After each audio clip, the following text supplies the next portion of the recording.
Comparing and converting between different units is a very useful and important skill. We do this every day without realizing it. For instance, when we follow a recipe, we may need to do simple conversions, like converting grams to ounces or quarts to cups. In science and math, we often convert a number or quantity with a dimensional unit to a different unit, like meters to kilometers. Dimensional analysis, also known as factor label method or unit factor method, is a method to convert one different type of unit to another. This way, we can convert to a different unit, but their values are the same. To convert from one unit to another, we make use of a conversion factor, which is a numerical quantity that we can multiply or divide to the number or quantity that we want to convert. For example, if I want to know how many yards there are in 10 feet, we can recall that 3 feet is equivalent to 1 yard. Then I can use dimensional analysis and convert feet into yards by using the conversion factor shown in yellow. If I want to know how many minutes there are in 2 hours, I can use the conversion factor shown in blue. Dimensional analysis is something that we have done without realizing it. We convert minutes to hours or days to hours all the time. Also, if we travel to another country that normally measures distance by kilometers instead of miles, then we convert between the two units as well by using the dimensional analysis method. Let's go over a few examples of dimensional analysis. In this section, we can practice how to make use of conversion factors correctly to convert between units. Let's say we want to know how many kilograms there are in 55 pounds. This means we need to convert pounds to kilograms. In this case, our conversion factor is 1 kilogram equals 2.2046 pounds. This information can be written in two ways. One is shown in yellow and the other is shown in blue.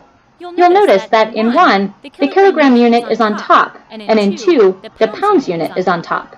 Which one do we pick? We want to know how many kilograms there are, so we will pick 1 because kilogram is on top and pounds is on the bottom.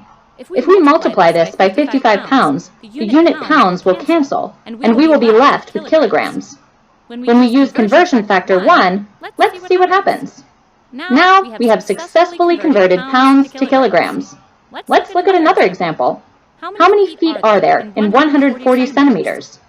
First, we need to determine our conversion factors. We know that 1 foot equals 12 inches, and that 1 inch equals 2.54 centimeters. In this case, we have two conversion factors. If we want to convert the units all the way to feet, we must convert centimeters to inches and then to feet.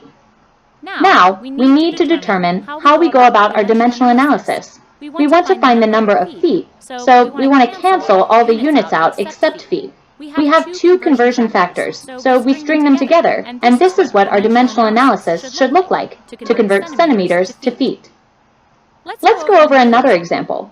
What is 50 kilometers per hour in miles per minute? This example is slightly more complicated because we want to convert two units within a quantity.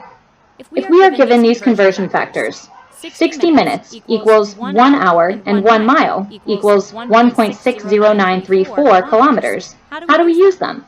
In this case, let us first convert kilometers to miles and then the hours into minutes.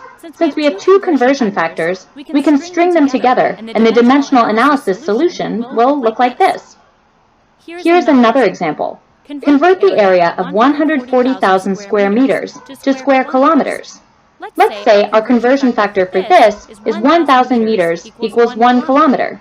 However, we are dealing with squared quantities, so we have to get the square of 1,000 meters and 1 kilometer. Now that we have squared both sides of our conversion factor, let us perform dimensional analysis to convert 140,000 meters squared to kilometers squared.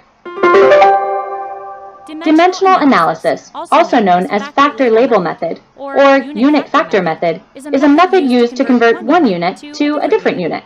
To do this, we make use of a conversion factor, which is a numerical quantity that we multiply or divide to the quantity or number that we want to convert. When we perform dimensional analysis, we want to cancel the units we want to convert until all we are left with is the unit that we are trying to convert to. To do this, we decide how to use our conversion factors until we come up with our desired unit.